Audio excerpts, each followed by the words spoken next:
सो hi everyone, आप सबका स्वागत है आज के सेकंड पार्ट में, जो कि हमारा फर्स्ट एपिसोड की कंटिन्यूएशन है, जिसका नाम था क्रिटिसिज्म ऑफ विकास दिव्याकीर्ति।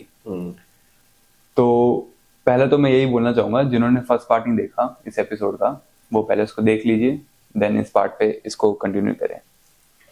तो जो भी हमने फर्स्ट पार्ट पे कहा है उसको पहले आप सोचो और ये देखो कि कैसे जो एजुकेटेड पर्सन बोलते हैं अपने आप को, या जो सोशल सर्वेंट्स बोलते हैं अपने आप को, वो कैसे रॉन्ग आइडिया स्प्रेड कर रहे हैं। उस पर थोड़ा विचार करिए और कमेंट करिए कि आपको कुछ कुछ अगर समझ भी नहीं आता तो हम रिप्लाई भी देंगे, उसकी कोशिश करेंगे देने की। You can also join us via our Discord server, and you can also engage in this process via commenting. And comment only if you have like valid criticisms or valid questions, if you can ask. But don't comment like personal comments like recently offend होके मत। I have got this comment in the last video. तो engage हो इस चीज के साथ, और you can also cross check by going through the references that internet has.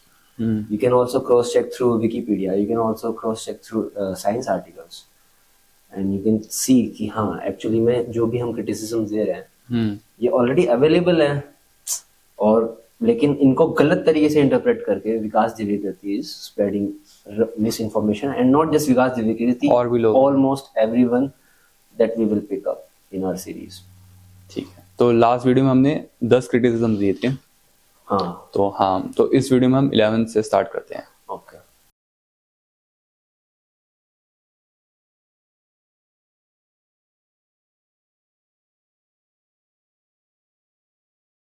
मजे की बात है कि एटम के ऊपर की जो दुनिया चल रही थी, क्वांटम फिजिक्स में आके सारी धारणाएं चेंज हो गई। एकदम हिल गया है, पूरी फिजिक्स हिली हुई है इस समय। इसको मॉडर्न फिजिक्स कहते हैं आजकल। क्या एक्सपेरिमेंट हुआ है? एक्सपेरिमेंट ये हुआ कि जब हमने उसमें कुछ प्रयोग किए, प्रकाश को जब भेज के देखा, आइंस्टीन ने पहली बार कहा था कि प्रकाश एक वेव भी है और पार्टिकल भी। उससे पहले प्रकाश को वेव समझते थे, हम लहर समझते थे। आइंस्टीन ने कहा ना, वेव भी है पार्टिकल भी है, दोनों की तरह से बिहेव करता है, और उसको फोटोन कहा पार्टिकल के रूप में। अब जो चीज है ना, सुनेंगे तो कुर्सी पकड़ लीजिए, खिसक ना जाए कहीं, ऐसी इंटरेस्टिंग चीज है। इसी से आइंस्टीन हिल गए थे अपने समय में। प्रकाश को भेजा और प्रकाश वेव की तरह बिहेव कर रहा है, लेकिन कुछ चीजें समझ नहीं आ रही हैं। तो इनको ठीक से समझने के लिए क्या किया कि एक डिवाइस बनाई गई जो उस प्रयोग को ऑब्जर्व करेगी। और जैसी वो डिवाइस लगाई गई, प्रकाश का बिहेवियर पार्टिकल जैसा हो गया। ये क्या तमाशा हो रहा है भाई, अजीब तमाशा है। तो जैसी वो डिवाइस हटाई, वो फिर वेव जैसा हो गया। वेव जैसा कैसे हो रहा है? सामने दीवार पर जो इमेजेस बन रही हैं उससे पता लग रहा है। जैसे डिवाइस लगाई, फिर पार्टिकल हो गया। अब ये प्रयोग हजारों बार दोहराया गया और हर बार सेम रिजल्ट आया। और 2022 का नोबेल प्राइज जीतने वालों की धारणा क्या है कि जो प्रकाश है, जो फोटॉन्स हैं, देखे जाने पर उनका बिहेवियर चेंज हो जाता है। ये पूरी भौतिक वस्तु की ऐसी की तैसी हो गई है। वरना भौतिक वस्तु को इस बात से क्या फर्क पड़ेगा कि मैं देख रहा हूं उसको? भाई, सार्त्र ने कहा, कई दार्शनिकों ने कहा कि मनुष्य को फर्क पड़ता है। अगर मैं आपको लगातार देखने लगूं या आप किसी को लगातार देखेंगे तो उसका बिहेवियर चेंज होने लगता है, परेशान होने लगता है। ये इंसान में होता है, एनिमल्स में भी होता है। पर कभी ऐसा हुआ कि आप अपने पेन को लगातार देख रहे हैं और पेन हिलने लगे कि भाई मत देखो ऐसे करके? ये तो कभी नहीं हुआ आपके साथ, है ना? हालांकि सहज योग वाले और कई लोग क्लेम करते हैं कि वो आंखों से चम्मच को मोड़ देते हैं। ये क्लेम कई परंपराओं का है, पर लोग उस पर डाउट भी करते हैं। जब तक अपने सामने देखेंगे नहीं, कैसे विश्वास करें? पर क्वांटम फिजिक्स कह रही है कि जब ऑब्जर्व करते हैं तो प्रकाश का बिहेवियर पार्टिकल का हो जाता है, नहीं तो वेव का रहता है। और ये मैं नहीं कह रहा हूं, 3 वैज्ञानिक जिनको नोबेल प्राइज मिला है, गली मोहल्ले के लोग नहीं है, नोबेल प्राइज मिला है इसी साल का 2022 का, वो कह रहे हैं ये बात। और उससे खतरनाक एक बात और क्वांटम फिजिक्स ने बता दी है, जिस पर भी आइंस्टीन भड़के हुए थे। पूरा दर्शन टिका हुआ एक सिद्धांत पर, कारणता, कि हर चीज का एक कारण होता है। उस कारणता सिद्धांत को आग लगा दिए क्वांटम फिजिक्स ने। शायद कारणता सिद्धांत ही खारिज हो जाएगा क्वांटम फिजिक्स से। और वो क्या रिसर्च है? वो रिसर्च भी इन लोगों ने साबित की है। उसको बोलते हैं क्वांटम एंटेंगलमेंट। एंटेंगलमेंट का मतलब दो चीजों का जुड़े होना। अब तक हम क्या सोचते हैं कि कोई भौतिक वस्तु अगर है, उसमें कोई भी चेंज तभी आएगा जब उसके ऊपर कोई प्रेशर लगेगा, कोई टच होगा, बेशक हवा ही टच हो, कुछ टच होगा तो चेंज होगा उसके अंदर। हम ये नहीं मानते थे कि किसी के देखने से चेंज हो जाएगा। एक तो ये साबित हुआ कि देखने से चेंज हो रहा है, और अगर देखने से चेंज हो रहा है तो इसका मतलब शंकराचार्य के दर्शन में साक्षी चैतन्य की धारणा है कि ब्रह्म एक ड्रीम की तरह से जगत का ऑब्जर्वर मात्र है। पूरा जगत केवल एक ऑब्जर्वेशन है, और उस ऑब्जर्वेशन से ही चीजें बदल रही हैं। तो इलाम क्रिटिसिज्म यही है कि जो क्वांटम मैकेनिक्स में एक प्रॉब्लम है, मेजरमेंट प्रॉब्लम, उस पे इन्होंने अपनी वीडियो में जो इनकी फिलॉसफी की सीरीज थी, काफी उस पे इंटरप्रिटेशन जो दिए हैं वो गलत दिए हैं। तो उस पे आप क्या कहना चाहेंगे? ये उनकी प्रॉब्लम नहीं है, साइंस की इंडिया में सबसे ज्यादा प्रॉब्लम है लैक ऑफ साइंटिफिक टेम्परामेंट। क्योंकि लास्ट वीडियो में हमने जैसे बात करा था कि 6 साल लग जाते हैं to get a clear clarity about what physics is, what the theories are actually saying. But he is not a physicist at all. And we have talked that if he is not a physicist, then he should not spread science. अगर वो वैज्ञानिक नहीं है और वैज्ञानिक चिंतन इतना ज़्यादा गहरा उनका नहीं है, तो उनको वैज्ञानिक तथ्य भी इस तरीके से अपनी समझ से नहीं फैलाने चाहिए। तो ये इंटरप्रिटेशन, स्पेशली जो आज हम 11th क्रिटिसिज्म है हमारा, measurement problem of quantum mechanics, ये मिस इंटरप्रिटेशन सिर्फ उनमें ही नहीं है, इंडिया में जितने भी चैनल्स हैं उन सब में है। और not just India, it's not just localised to India. India में तो सबसे ज्यादा है, बट वेस्ट में भी है। So it's not just Vikas Divyakirti, it's like people like there is get set fly science, Gaurav नाम करके कोई, एक अंतरिक्ष टीवी है, हाँ एक अभिजीत छावड़ा नाम करके है कोई, और who is a public orator, who is not a scientist at all. And even in the West, like if you see the people who are the greatest scientific orators, like Neil deGrasse Tyson and Carl Sagan, didn't understand the right interpretations of quantum mechanics. They were also like going in this business thing that we have to involve people in science. क्योंकि उनका mission ये बन गया ना कि हमको science में involve करवाना है। तो वो मिशन से इतना ज्यादा स्टिक हो गए कि वो साइंस के जो एक्चुअल फैक्ट्स हैं, एक्चुअल थ्योरीज हैं, वो जो कह रही है वो बोल ही नहीं पा रहे, वो बोलना बंद कर दिया उन्होंने। अच्छा। क्योंकि सारी दृष्टि उनकी उस तरफ चली गई, सारा चिंतन उस तरफ चला गया कि हम साइंस में लोगों को कैसे इन्वॉल्व करें। तो वैसे ही ये लोग भी हैं, and Vikas Divyakirti is one of them. So इनकी रॉन्ग इंटरप्रिटेशन है क्या मेजरमेंट प्रॉब्लम की, ये समझ लेते हैं, और नॉट जस्ट इनकी, और बाकियों की भी कैसी कैसी है, ताकि हमारा काम बच जाए एक ही वीडियो में। इनकी ये इंटरप्रिटेशन है कि क्वांटम मैकेनिक्स में जब हम एक अनऑब्जर्व्ड चीज को देखते हैं सब एटॉमिक पार्टिकल लेवल पे, तो वो अपना नेचर चेंज कर देती है। तो इनका ये क्लेम है कि human consciousness is responsible for changing the nature of that particle. अच्छा, इनका ये क्लेम है, and this is just one of the claims that science is saying, quantum mechanics is saying. But in reality, we don't know right now what is actually making that collapse happen. And if that is necessarily a human observer, which is required by the collapse, so it is not that necessary. वो भी कोई जरूरी नहीं है कि human observer ही चाहिए collapse करवाने के लिए वेव फंक्शन। ये दोबारा मैं क्लियर कर देता हूँ जैसे कि एक पार्टिकल है basically. This criticism is only for the ones who are interested in science and quantum mechanics. They can understand well. Either if you are not interested in science, then you can skip it. हुआ क्या था कि इन्होंने क्या करा, they were able to extract one photon या one electron, हाँ, from bunch of electrons. So they can manage to shoot one electron per unit time. Okay. Now imagine there is a source here which can shoot off the electrons. यहाँ पे एक source है जो electrons में भेज रहा है, और यहाँ पे बीच में एक वॉल टाइप है जिसके अंदर 2 स्लिट्स हैं, ठीक है, पतली पतली सी स्लिट्स हैं, और यहाँ पे एक और वॉल है जो एक एक्चुअली में स्क्रीन का काम कर रही है।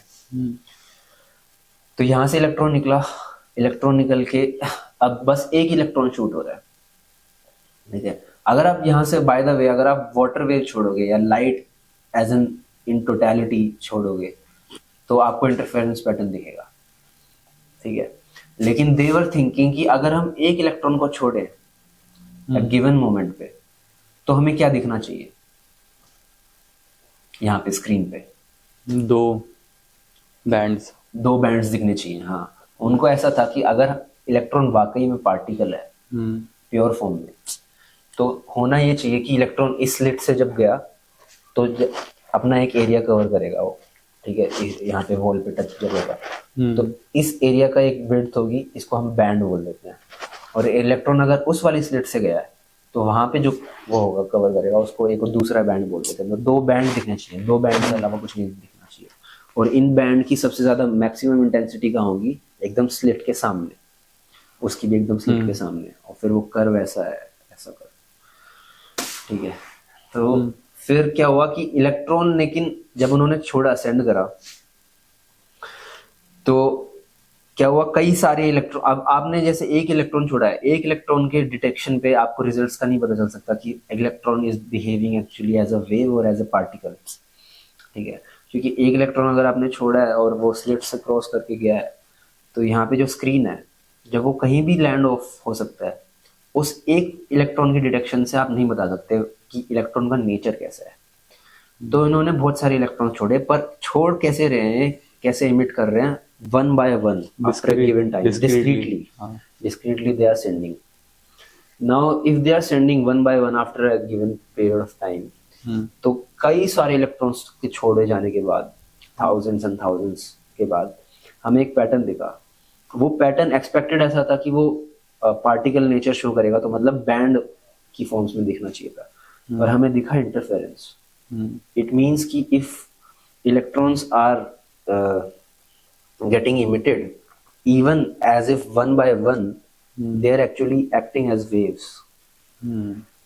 And when we see them, when the particle is getting detected by the screen, then they become particle in nature.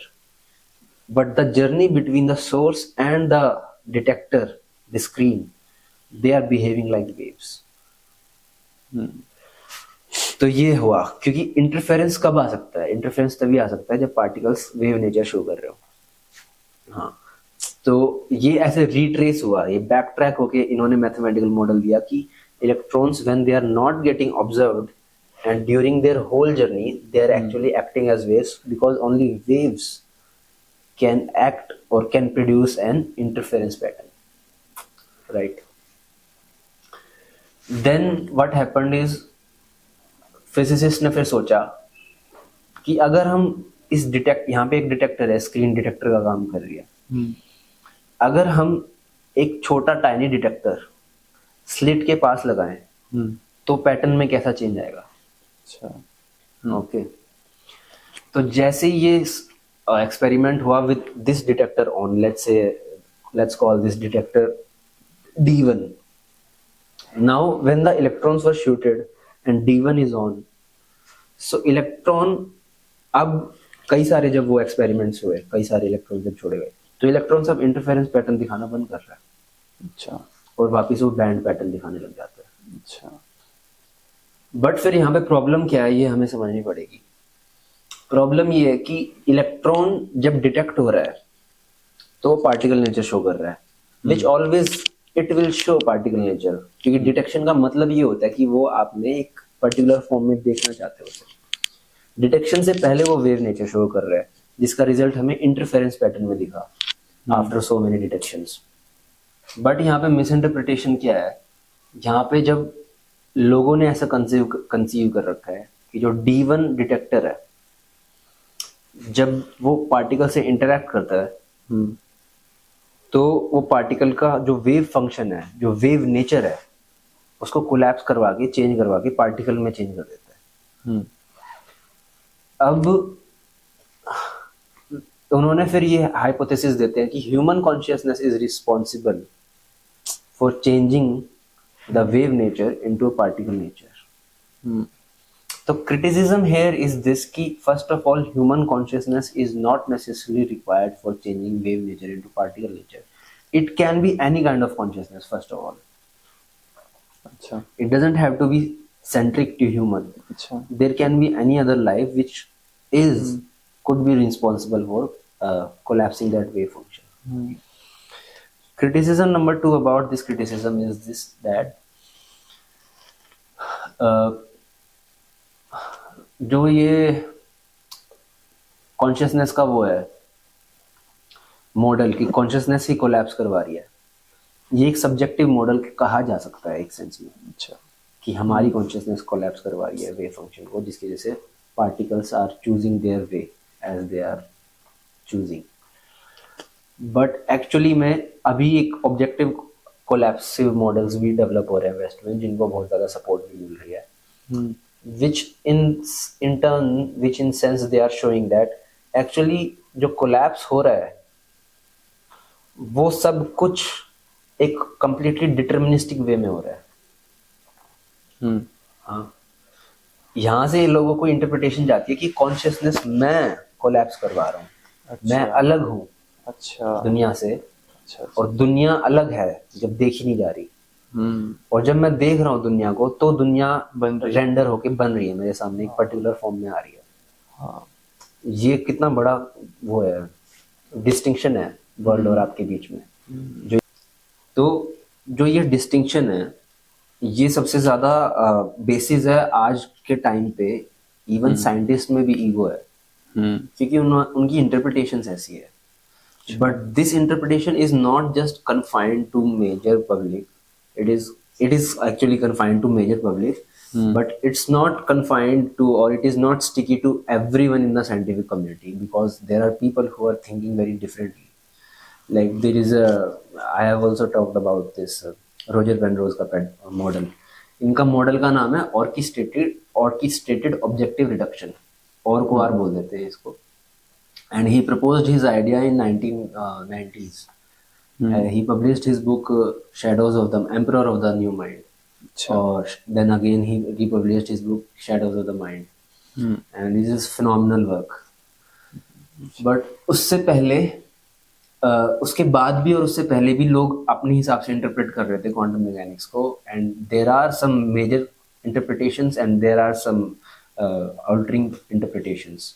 जो ये इंटरप्रिटेशंस की बात कर रहे हैं विकास देवीगर्ती और बाकी लोग, ये इंटरप्रिटेशंस बहुत पुरानी है. इट्स लाइक 1940s जो नील्स बोर या श्रोडिंगर जो स्टार्टिंग के टाइम में थे, जो फाउंडर्स थे, वो समझ नहीं पा रहे थे वो इंटरप्रिटेशंस हैं. अच्छा. और वो इंटरप्रिटेशंस आज तक चलती आ रही है क्योंकि सबसे ज्यादा वही स्प्रेड हुई है ना. अब ये रोजर पेनरोज का काम तो एकदम नया काम है. प्लस ये इंटरप्रिटेशन भी गलत है. अगर इंटरप्रिटेशन गलत है और आप वो फैला रहे हो तो वो भी गलत बात है. Because you are first of all you are claiming yourself that you are not a scientist. जो ये अपनी खुद की वीडियोस पे क्लेम करते हैं कि मैंने अभी आने वृद्धावस्था में अभी आके पढ़ना स्टार्ट करा है. तो ऐसे नहीं होता बाबा. आपको थोड़ा पढ़ना पड़ेगा, ज्यादा जाके पेपर्स पढ़ने पड़ेंगे, तब जाके आपको क्लियर होता है. इक्वेशंस से जूझना पड़ता है, तब समझ में आता है क्लैरिटी क्या होता है. तो क्या इसमें मिस इंटरप्रिटेशन क्या है कि मैं ऑब्जर्वर अलग हूँ और नेचर अलग है. ठीक है. तो एक मैं हूँ जो अलग सेपरेट सेल्फ की फॉर्म में एग्जिस्ट कर रहा है, और एक नेचर है जो अलग सेपरेट सेल्फ की फॉर्म में या किसी पर्टिकुलर फॉर्म में एग्जिस्ट कर रहा है, जो एक अनरेंडर्ड है, जो भी मतलब क्लियर आके किसी पर्टिकुलर फॉर्म में मेरे सामने आया नहीं. लेकिन जब मैं पर्टिकुलर वे में ऑब्जर्व कर रहा हूँ उसको, तब वो एक पर्टिकुलर शेप ले रहा है मेरी वजह से. This is the wrong interpretation of science. The thing is ki he is also talking about Advait Vedanta. I don't know why he is not getting it. This is insane. He's talking about Osho and he's not getting about things. He's having this distinction between the observer and observed. He's talking also about Krishnamurti. Krishnamurti का सबसे ज्यादा famous quote जो है उसकी जो teaching है वो यही है कि observer is the observe. But what are you doing? You are again trying to preserve yourself. And preserving the self is the form of ego. That's why this thing is to distort something is the ugliest form of ego. And he has ego and he's spreading it because he's misconceived. He has so many wrong misconceptions. And he has a position upon which most of the public today looks upon. कि हमको guide करेंगे. But आप जिनके पास guidance लेने जा रहे हो उनके खुद के कॉन्सेप्ट्स क्लियर हैं नहीं, पर ये तो देखो. तो राइट अवे बोल देना चाहिए कि sir have you read science, questions पूछो उनसे जाके. और उनको बोलो कि how you have the authority to talk science with us if you have not read science at all. And who gives you the authority? Actually nobody is giving him authority.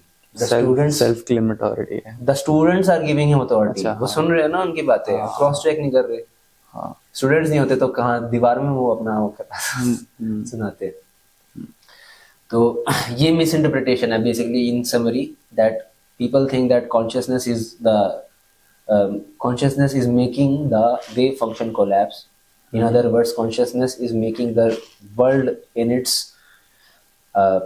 Non structural form to get a form. या फिर consciousness is making this world happen, is making all of these things happen. When I observe things gets observed by me. I exist as a primary thing and the world exists as a secondary. This is the distinction which is creating the most disastrous condition in a man. फिर आप या तो आपका ego इतना ज्यादा बढ़ेगा कि आप पता नहीं क्या हो और उसकी दुनिया में आप जाके वहां पे पागल हो सकते हो. Ego can drive you crazy. या फिर आप डिप्रेशन में चले जाओगे कि मैं जो देख रहा हूँ मैं उससे अनकनेक्टेड हूँ. अच्छा, what is the meaning of all of this? तो आजकल लोग डिप्रेशन में या फिर मेनियक स्टेट में साइंस की वजह से जा रहे हैं, which is a very great absurdity. कि साइंस का पर्पस ये था कि हम सब एक दूसरे से कनेक्ट हों और वर्ल्ड जो एक ऑलरेडी कनेक्टेड फॉर्म में है उसकी डिस्क्रिप्शन दें. हाँ, जैसे इलेक्ट्रोमैग्नेटिक वेव की डिस्कवरी हुई तो लाइट की डिस्कवरी हुई, तो आज सिग्नल सेंड हो रहे हैं ये यूट्यूब और ये सब कुछ via all of this electromagnetic waves की डिस्कवरी के बाद ही हुआ है. बट मतलब साइंस की इतनी ज्यादा वैल्यू थी, बट आपकी मिस इंटरप्रिटेशन की वजह से अगर आपका ईगो बूस्ट हो रहा है तो आप समझ जाओगे आप साइंस में बहुत गलत डायरेक्शन में मूव कर रहे हो. आपका ईगो ना तो मतलब बिल्कुल बूस्ट न होना चाहिए बल्कि श्रिंक होना चाहिए, नम होना चाहिए, एकदम जीरो हो जाना चाहिए कि actually you are not separate from this world, you are a part of this world, that's all. And the world is not separate from you either. You and the world are just one and many different aspects of the same thing. It is one thing. But this is the crux of the problem. And not just this guy, everyone in the social media today who's claiming themselves to be scientists or scientific orators are actually spreading this information and committing a crime. There should be a public government policy कि science के बारे में कोई भी आगे ऐरा गहरा नत्थु गहरा नहीं बोल सकता. There should be a proper test. क्यों सुनूं मैं विकास दिव्याकृति को कौन है साइंस के ऊपर? क्यों सुनूं? कोई सर्टिफिकेशन है पर आके बोल रहे हैं क्वांटम एंटेंगलमेंट में, और इतनी बुद्धि नहीं है अद्वैत पे भी बोल रहे हैं, क्वांटम कृष्णमूर्ति ओशो पे, और सुने जा रहे हैं लोग यार. मतलब मैंने 3 घंटे की वो वीडियोस देखी बड़ी मुश्किल से और मेरा सर दर्द हो गया कि इतनी मिक्सअप बातें कर रखी हैं और सेल्फ कॉन्ट्राडिक्टरी बात कर रखी है. वो कॉन्ट्राडिक्टरी वाली क्लिप भी मैं डाल दूंगा जिसमें खुद को फिर कॉन्ट्राडिक्शन से बचने के लिए एकदम से बात पलट दी. अच्छा, तो this is insane what is happening in our country. Please stop watching this man and people like him and start reading things by your own, because that takes time and guts, that takes solitude. And you don't like solitude. अकेले रह के पढ़ना पड़ेगा. अकेला रहा नहीं जाता भीड़ से कभी भी. भीड़ होती है सबसे कायर तो भागती है कि ये समूह मिल रहा है मेरे को, यहाँ चले जाता हूँ, झुंड में जाना है, झुंड में आरएसएस में चला जाता हूँ, दिस कम्युनिटी में चला जाता हूँ, जेएनयू में चले जाता हूँ, इसमें चला जाता हूँ. खुद से बैठ के नहीं पढ़ना कभी. खुद से बैठ के कुछ देखना, क्योंकि that will take time, that is a तपश्चर्या, that may take time and that may not bring even results. ठीक है, वो इनसिक्योरिटी है उसमें बहुत ज्यादा, उस पाथ में कुछ भी हो सकता है, क्या पता आप अनक्लियर ही रह जाओ लाइफ तक, बट वो लाइफ ज्यादा बेहतर है rather than to choose the facts which are not true at all, rather than to choose a false security, rather than to choose a lie. You should live in a life where you are actually uncertain. But ये लोग actually इनको कुछ भी बेच दो, बस इनको बस एक मॉडल चाहिए कि जो थोड़ा बहुत रिजेंबल कर जाए दुनिया के साथ, और हम मान लें, हमें बस क्लैरिटी चाहिए, हमें पढ़ना नहीं है, हमें रिसर्च नहीं करनी, हमें कुछ नहीं करना, हमें विकास दिवेकर्ती आगे कुछ बता जाएगा तो हम मान लेंगे, हमें गौरव कपूर आगे कुछ बता दे हम मान लेंगे, हम क्रॉस क्वेश्चन नहीं करेंगे. And I have been seeing all of this video since 3 to 4 years back, but I was in my graduation, so I was like कि अभी this is not a good time to criticize these people, and I was also not aware because I was busy in my graduation. But the time has come, and we will criticize all of these people and their things. This is the criticism 11 criticism.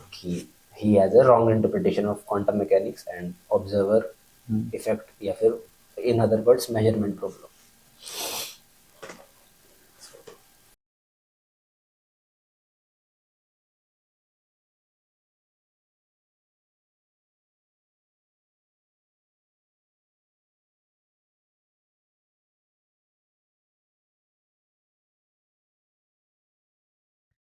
पश्चिम में बहुत लोग हैं भौतिकवादी, बहुत सारे लोग हैं.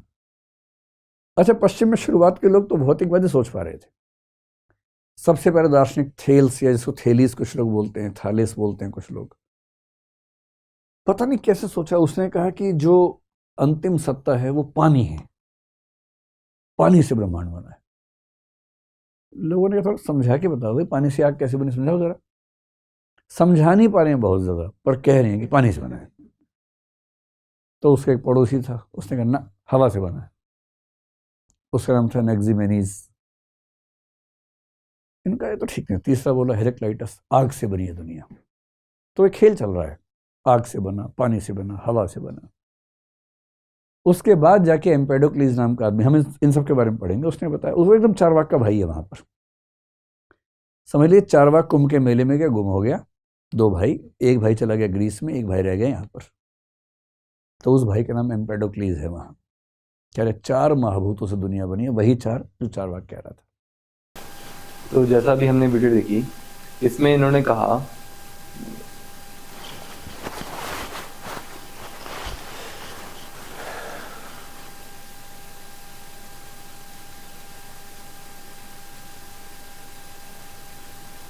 हाँ, तो अभी जो हमने वीडियो देखी, इसमें इन्होंने क्लेम करा कि जो थेलीस था या हेराक्लिटस जो था, उन्होंने ऐसा कहा था, जैसे थेलीस ने कहा था कि वाटर से सब कुछ आया है, एंड हेराक्लिटस ने कहा था शायद फायर से सब कुछ आया है. तो इन्होंने, विकास दिव्याकीर्ति ने एक्चुअल सेंस में ले लिया, मतलब इनका लाइक लिटरली ले लिया कि water as a primordial substance, matter की फॉर्म, मैटर की फॉर्म में. बट उनका मतलब ये नहीं था थेलीस और हेराक्लिटस का. और ये इनकी गलती, मतलब दिव्याकीर्ति सर की गलती नहीं है, और भी करते हैं ऐसा. बहुत मिसअंडरस्टूड है ये. इवन वेस्ट के फिलोसफर्स ने भी मिसअंडरस्टूड किया है इसमें. तो उनका एक्चुअल में क्या मतलब था, जब मेटाफोरिक मतलब था उनका, मेटाफोरिकली था as you interpreted. They were like greatest philosophers of all time if you read about them. Heraclitus, the man who is saying that you cannot step in a river twice. So how can you even imagine that he can say that the world is made up of fire as a material substance? जिसकी इतनी ज़्यादा insight होगी कि there is a constant time flow. वो ऐसा थोड़ी कह सकता है कि सिर्फ आग से बनी है दुनिया और आग एज a material substance है. He meant कि आग की जो प्रॉपर्टी है, जो impermanent state है, जो कांस्टेंट उसकी लपटें हैं, मेटाफोरिकल सेंस में उसने समझाया कि आग का जो एसेंस है वो दुनिया का एसेंस है. वैसे ही थेल्स ने समझाया कि पानी का जो एसेंस है वो दुनिया का एसेंस है. This impermanent state which is impermanent state, जो बुद्ध ने भी बोला है, continuously things are changing every moment, and you cannot control them by your will, and they are changing, and they have this flowy flow in it. So pani can be represented, pani can be used to represent that model. Aag can be used to represent that model, which Heraclitus did, which Thales did, or people other than him, other than these people. Some said that air se bani hai, some said that mitti se bani hai. So they were saying very deep that every part of the whole universe contains the essence which is in everything. So the particle or any part of the universe is not independent in its own form. It has something which every other particle or every other part has. That's why they are getting glued together. That's why they are one and different forms of the same thing. So he said they described it in a sense of metaphor. They used water as a symbolic representation of that impermanent state. Thales used that. Heraclitus used the symbolic representation of fire to describe the impermanent state of the universe, which is a completely flowy thing. So obviously he misinterpreted this thing, and many other philosophers in the West, as you said, also misinterpret these kind of things. But they were one of the greatest people that were alive on earth in that time. But अगर आप उसको वैसे ले लो कि material substance में बोल रहा है, देन ऑब्वियसली एवरीवन, अगर आप मटेरियल सेंस में देख रहे हो तो आप उसको बेवकूफ़ी समझोगे. सत्यानाशी मार दिया उनकी इंटेलिजेंस का, उनका सत्यानाशी मार दिया. बट ये लोग जानबूझ के ऐसे बोलते थे ताकि लोग अपना दिमाग यूज करें कि why he is saying that water से बनी है, why he is saying that आग से बनी है. they were not concentrated in reciting facts. They were concentrated in making public engaged in such a way that public can use those facts, as can use those things that they are saying as something that they can have their intellect get feeded upon, and then they can use all of these things that they are saying and get engaged in the process to find out what is true and what is not. But अगर आप ये सच ही बोल दो कि दुनिया ही है, तो public को तो तथ्य मिल गया. एक तथ्य से कुछ जिंदगी में बदलाव आता है. मैं बोल रहा हूँ भगवान है, किसकी जिंदगी में क्या चेंज आ रहा है? मैं बोल रहा हूँ भगवान नहीं है, किसकी जिंदगी में क्या चेंज आ रहा है? तो उनको जो एक इनसाइट मिली थी, वो इनसाइट वो वर्ड के थ्रू एक्सप्रेस कर रहे हैं और वो डायरेक्टली भी नहीं बता रहे. वो जान के ताकि पब्लिक एंगेज हो, सोचे कि why this man is has he gone completely mad as perceived by Vikas sir also, कि ये पागल लोग थे. बट दे वर नॉट पागल. पागल are you, that you are misinterpreting them. They were one of the geniuses who walked on the earth. So this was the criticism. That's all.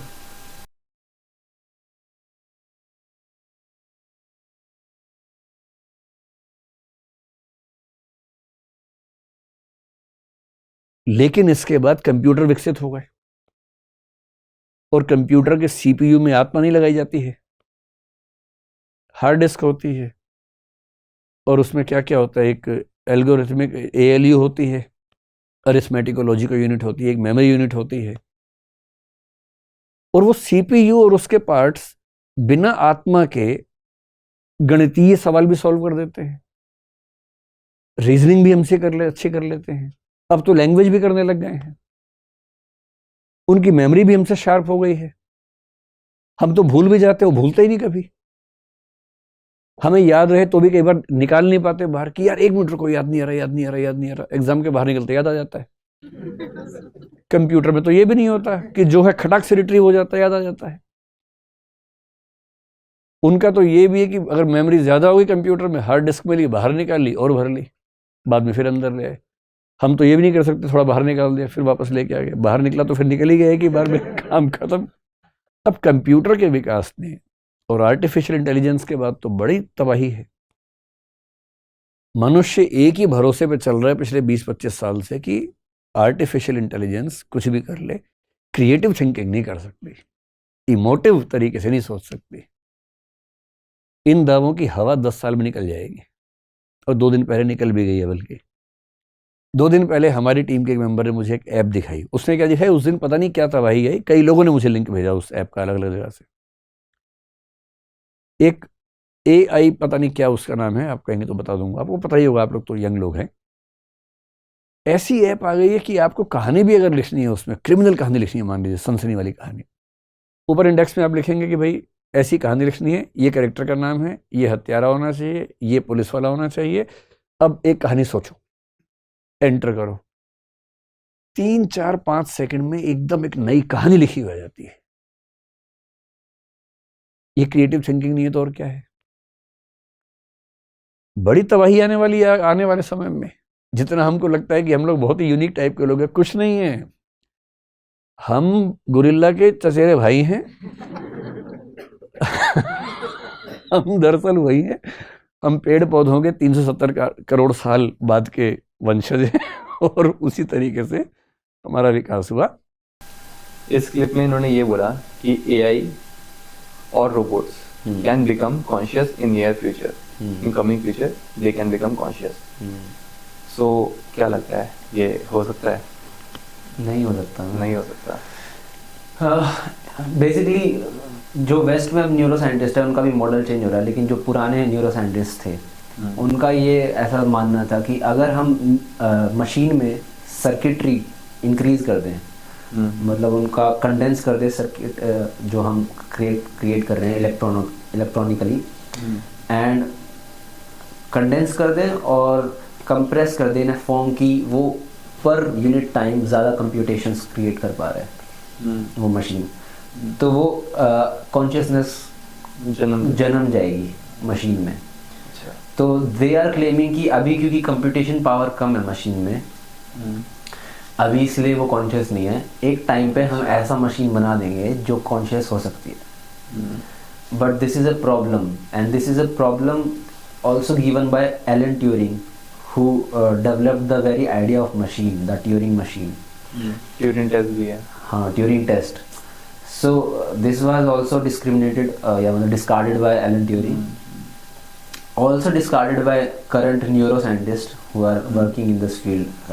Neuroscientists like Stuart Hameroff, who is a collaborator of Roger Penrose, who has given the theory of orchestrated objective reduction. And there are other neuroscientists like V.S. Ramachandran. He is talking something different. There are other neuroscientists like who are talking about there is a theory, information technology theory, integrated information technology, IIT it is called in neuroscience. उनका अलग concept है। तो वो ये नहीं कह रहे कि कॉन्शियसनेस कभी भी इमर्ज हो सकती है। अच्छा, हाँ, how can you emerge consciousness in a way through just computations? वो आपको धोखा दे सकती है कि वो कॉन्शियस है। मैं एक ऐसी मशीन बना सकता हूँ जो रिजेंबल करे कॉन्शियसनेस को, ठीक है? जैसे आयरन मैन मूवी में जारविस है, अल्ट्रॉन है, they were resembling the conscious traits, but they were not conscious in itself, because they were created by humans at the first place, and humans ने जो भी उनको दिया है वो वही रेप्लिकेट करके वो कर रहे हैं। But the main question is, how does the human beings have the consciousness at the first place? This question cannot be solved through the approach that they are using, and since it cannot be solved, it is a meaningless thing to talk like if you can increase the computation level, you can create consciousness. It's a completely absurd claim कि machine भी conscious हो सकती है। इस पर हम अलग से वीडियो बनाएंगे, जैसे हमारी साइंस की सीरीज होगी कि how machine can never be actually conscious and how scientist are saying that it can not be conscious. हाँ, आप ऐसी मटेरियल अरेंजमेंट कर सकते हो किसी पर्टिकुलर फॉर्म में कि कॉन्शियसनेस उसके अंदर आ जाए, मतलब वो अवेयरनेस हो जाए उसके अंदर start, but it is not dependent upon computations जो अरेंजमेंट है। अभी लोगों का ये मानना है कि अरेंजमेंट करके आप कंप्यूटेशंस बढ़ा के, थिंकिंग बढ़ा के आप कॉन्शियसनेस जनरेट कर सकते हो। ये मानना है basically that if you increase the ability of thinking और computations per second of the machine, you can create actually a conscious being, a conscious human machine, a conscious machine which resembles human consciousness. But it cannot be so. Yes, you can create some kind of material arrangement which does not have to be a particular in the way that computations are organized in it, but materials arrangement in such a way that consciousness can emerge, or maybe it's not, the word emerge is not also good, because consciousness is not an emergent property, where you can have a being, a machine which is aware, but it is not due to its thinking ability. Yeah, computation, it is because of some characteristics that if you place matter in such a way, then awareness can result. Because जब हम गर्भ में होते हैं, जब माँ के पेट में बच्चा होता है, there are only cells, ovum from the mother side and sperm from the father side, and they are only zygote, एक छोटा सा वो होता है, and they are not more than that. But if you look from the perspective of materialism first, then they are not, that zygote is not aware itself, but something happens in the pregnancy stage. 6-9 महीने की जो pregnancy होती है, वो उसमें material जो होता है जाइगोट है, और वो इंटरेक्ट कर रहा है मदर के न्यूट्रिएंट से, मदर की बॉडी से, वो कंप्लीट इंटरेक्शन इस सच में एनकोडेड है यूनिवर्स के लॉज में ही। अच्छा, कि अपने आप उसके अंदर कॉन्शियसनेस आएगी, क्योंकि मटेरियल इस तरीके से अरेंज हो रहा है एक पर्टिकुलर पॉइंट के अराउंड। अच्छा, और फिर कॉन्शियसनेस आ जाती है बच्चे के अंदर, सेल्फ अवेयर हो जाता है बच्चा, और उससे पहले नहीं था। तो जो फेज ट्रांजिशन है वो क्या है, वो एक्चुअली मटेरियल अरेंजमेंट की वजह से है, but it's not about computation eight all. And this is a very absurd claim which is in completely पूरी दुनिया में फैला हुआ है, कि कॉन्शियस बीइंग्स बन सकती हैं machines just by computation. It cannot be so. You can have a completely dumb child which can be conscious, and you can have a very great intellectual machine which cannot be conscious at all. So this is the difference we have to consider, that intelligence and consciousness are not the same thing. they are different. They are different. Two very different things. Two very different things, in a way that intelligence is something that we perceive. Like imagine कोई machine बनाई मैंने, और उसकी बहुत ज़्यादा अच्छी मैंने architecture बनाया, उसका डिज़ाइन बहुत अच्छा बनाया, तो whatever it will do, it can be seemed as intelligent. हाँ, but I have a little brother of mine who is not at all intelligent but who is conscious. So consciousness has no usual link with the intelligence in itself. Consciousness means that consciousness in itself is very inward thing. That conscious, if you are conscious, then you can be conscious of conscious. But if you are perceiving intelligence, that intelligence which you are seeing, they cannot be conscious of that intelligence. In the case of machines, that's why I have a little brother who is a dumb, and I'm just giving an example, who is dumb but who is not at all who is conscious, who is not at all unconscious. And machines can be seen very intelligent. He can know that he is dumb. He can know he is dumb also, right? And he knows that he exists. Machine does not know that machines exist. And they will never know. They can never know. They are just a reflection of the cosmic consciousness. We will talk about that later. That's all.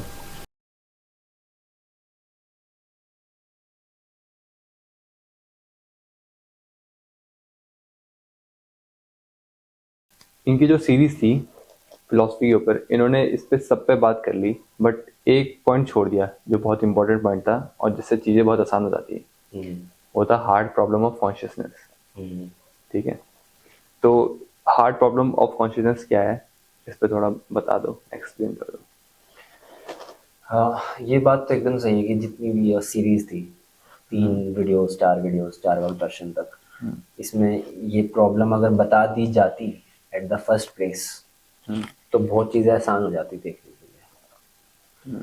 If anybody can understand the hard problem of consciousness at the first place, then बहुत ज़्यादा clarity मिल जाती है. Hard problem of consciousness क्या है?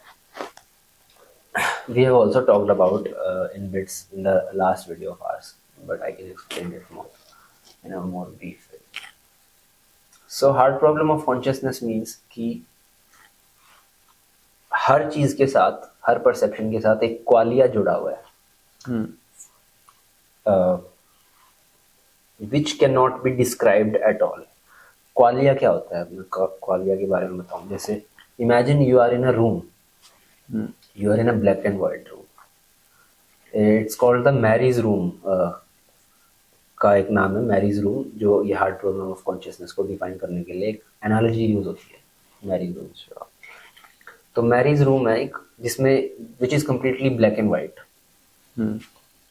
You have never seen any color in your life before. ठीक है. And you have all of the books in the room which are also black and white. Nothing in the room is colorful. So you have all of the books which describe red color in its physicality.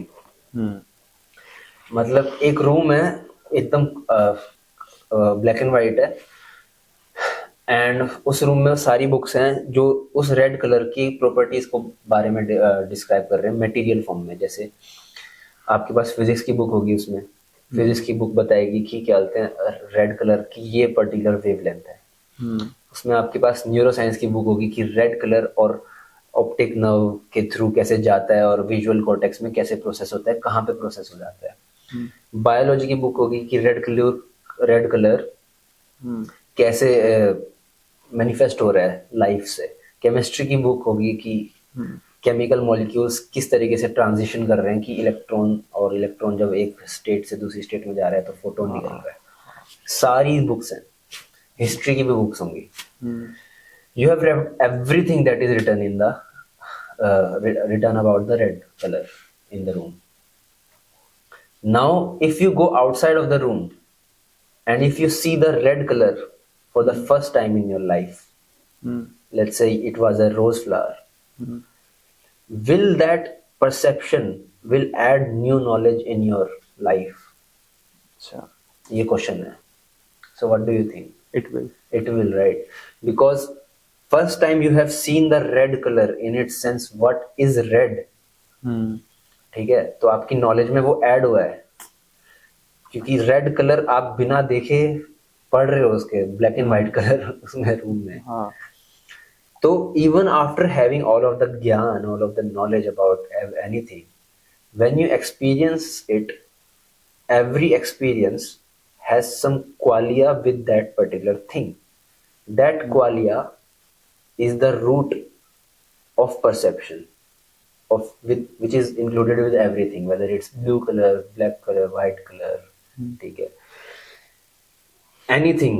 तो ये क्वालिया होता है. तो you cannot describe क्वालिया through words. You cannot describe क्वालिया through words, right? You cannot describe red color का जो experience है through physical world, through physical science. किसी भी word के थ्रू आप explain नहीं कर सकते कि रेड कलर का एक्सपीरियंस कैसा होता है. ये होता है क्वालिया, और यही है हार्ड प्रॉब्लम ऑफ कॉन्शियसनेस.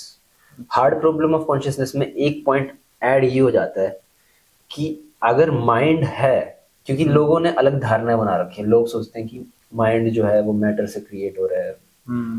तो माइंड मैटर से क्रिएट कैसे हो रहा है? क्योंकि मैटर लोग परसीव कर रहे हैं कि मैटर ऐसा है जो बस दुनिया में लाई कर रहा है और आपस में इंटरेक्ट कर रहा है. ठीक है, और मैटर के बीच में एक पर्टिकुलर रिलेशनशिप है. तो वो जब रिलेशनशिप बन रहा है तो उनका ये मानना है कि हमारी बॉडी में भी मैटर है पूरा, जो ब्रेन भी एक मैटर है, बॉडी पूरी मैटर है. तो हमारे ब्रेन के मॉलिक्यूल्स में जब इंटरेक्शंस हो रही है, फिर कहीं भी इंटरेक्शंस हो रही है, तो एक माइंड का जन्म हो रहा है. और वो जो माइंड है वो क्वालिया को देख रहा है तो वो क्वालिया को कैसे देख पा रहे हैं अगर मैटर जो है कंप्लीटली इनक्वालिएटिव है। पर इसमें फॉलेसी ये है, बेवकूफपना ये है कि पहली बात तो तुम मैटर को कैसे बोल रहे हो कि मैटर के पास खुद के पास कोई क्वालिया नहीं है।